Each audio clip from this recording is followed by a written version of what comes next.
The moment has already passed. You're already standing in the position where most people lose, not because you acted recklessly, not because you were foolish, but because you reacted to something that was never real. Most people think scarcity is about supply, low inventory, limited time, few opportunities. That's surface-level thinking. That's amateur analysis. The real damage happens earlier. It happens the moment urgency enters your decision-making before leverage does.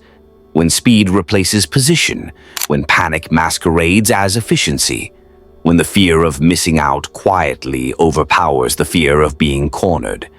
Scarcity doesn't take from you directly. It compresses your time horizon. It narrows your options. It forces commitment before alignment. And it does all of this while feeling reasonable, responsible, prudent. You didn't rush because you were careless. You rushed because hesitation felt dangerous, because waiting felt like loss, because stillness felt weak. That's the trap. Scarcity rarely announces itself as pressure. It disguises itself as decisiveness, as professionalism, as being on top of things. And the moment you act under that frame, the position is already gone. Because the real cost of scarcity isn't what you give up. It's what you never get the chance to see. And the first mistake is always invisible.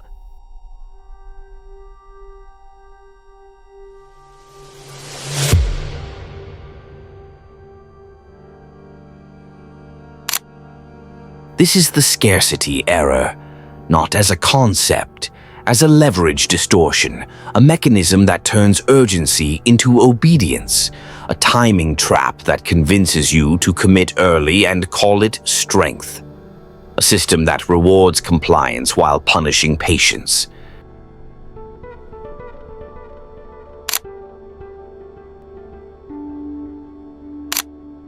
Scarcity works because you accept the clock as neutral.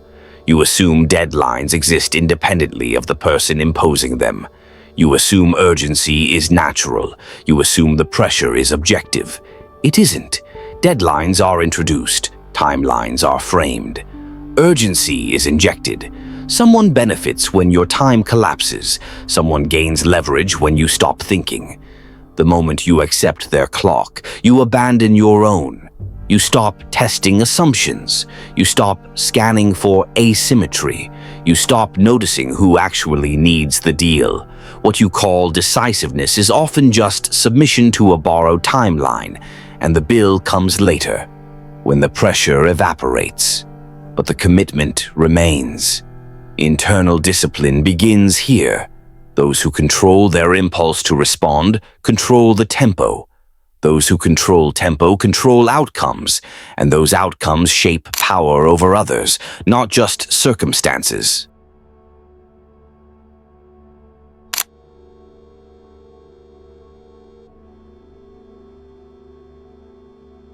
Scarcity hijacks valuation.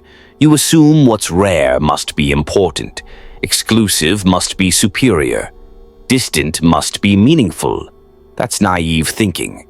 Scarcity doesn't create value, it redirects attention. You stop asking whether the opportunity strengthens your position. You start worrying about losing access.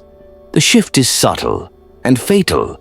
You're no longer evaluating outcomes. You're defending ego, protecting status, avoiding regret. Rational analysis exits quietly. You didn't choose because it was strong. You chose because it might disappear. That's not selection, that's fear in a suit. Mastering this internally allows you to dictate externally. Those who don't chase are chased. Those who don't react become reference points. And reference points shape the behavior of everyone around them.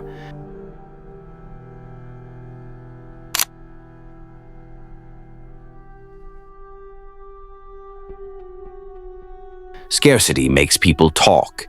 They explain, they justify, they reveal constraints, they signal desire. It feels strategic, it's actually pathetic. Information asymmetry is leverage. Scarcity reverses it. You speak to secure position. They listen to extract advantage. Every explanation anchors you. Every justification limits you. Every signal of urgency teaches the other side they can wait. Silence isn't passive, it's armor. Those who control disclosure control the interaction. Those who control interaction control people. And people, not ideas, are where power actually lives.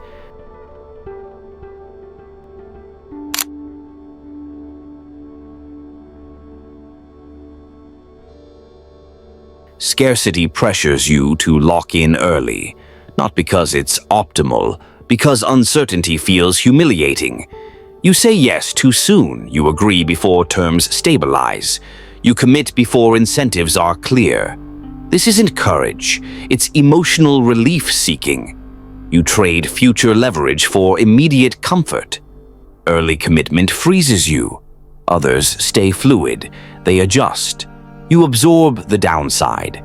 Those who master themselves can wait. Those who wait force others to reveal. And revelation is the raw material of control.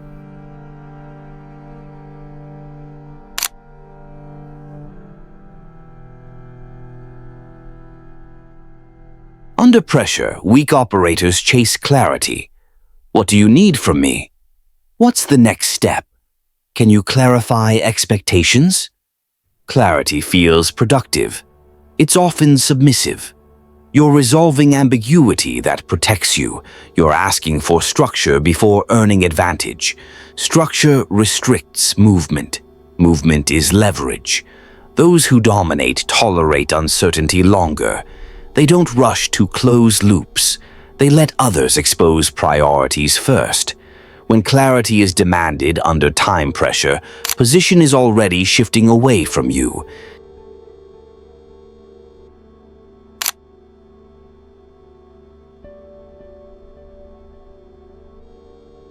Scarcity creates discomfort. Most people can't tolerate it. They act to feel settled. They decide to stop thinking. They commit to escape tension. Relief is not strategy. It's evidence the pressure is working. You feel better now. You pay later. Operators endure discomfort, not out of toughness, out of calculation. If a decision feels rushed, the advantage isn't yours.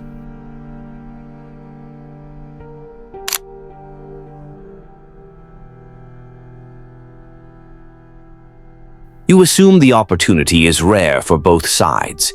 It almost never is. What's scarce to you is abundant to them. What feels like a closing door is a revolving one. Scarcity narratives hide asymmetry. They flatten the field in your mind. You stop asking who has alternatives, who can walk away, who controls pacing, and once you misread asymmetry, you misprice everything. Scarcity isn't about what exists, it's about who has options. Those with options rule, those without obey. Most people think scarcity improves decisions. It doesn't. It accelerates mistakes. This isn't about being right, it's about not being cornered. Control comes from optionality, not intensity. Speed favors the trapped, delay favors the positioned. Most people respond to pressure by moving. Operators respond by widening the frame. They ask what happens if nothing happens. They test whether urgency survives silence. They let others reveal how real the scarcity actually is. Position doesn't require action. It requires patience under artificial constraint. And patience terrifies those who lack leverage. Most people treat deadlines as immovable. They rush, they over-explain, they perform for approval. This weakens them. Urgency rewards the loud, promotions reward the scarce. Silence signals bandwidth. Delay signals choice. In hierarchies, speed often signals fear. Those who wait are assumed to have options, and assumptions shape outcomes. Scarcity is negotiation's oldest weapon. Final offer. Limited allocation. Other interested parties. Most people respond by conceding. Operators slow the game. They observe urgency instead of obeying it. They force justification instead of offering it. They protect information until terms stabilize. Money moves toward those who don't need it immediately. Timing shifts outcomes more than concessions ever will. If you feel rushed, you're paying a premium you can't see yet. Scarcity also distorts attachment. Distance feels meaningful. Inconsistency feels valuable. Withdrawal triggers pursuit. That's not chemistry. That's imbalance. Most people respond by chasing clarity, explaining, reassuring. All of it bleeds position. Influence comes from controlled availability, not constant presence. Withdrawal is power when intentional. Engagement is weakness when reactive. Those who tolerate uncertainty longer shape the relationship. Ask one question: who benefits from my urgency? Delay is not weakness, it's insulation. Never commit while pressure is rising. Silence preserves optionality. Relief-driven decisions leak leverage. Scarcity without asymmetry is noise. Scarcity will always be used against you, not because others are evil, because it works. The mistake isn't noticing scarcity, it's obeying it.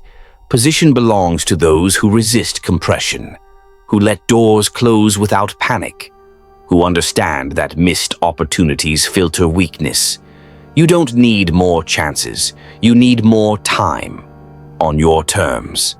And that means accepting disappearance. That's not loss, that's filtration.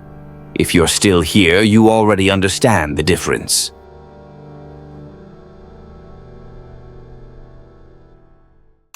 Thanks for spending time with us.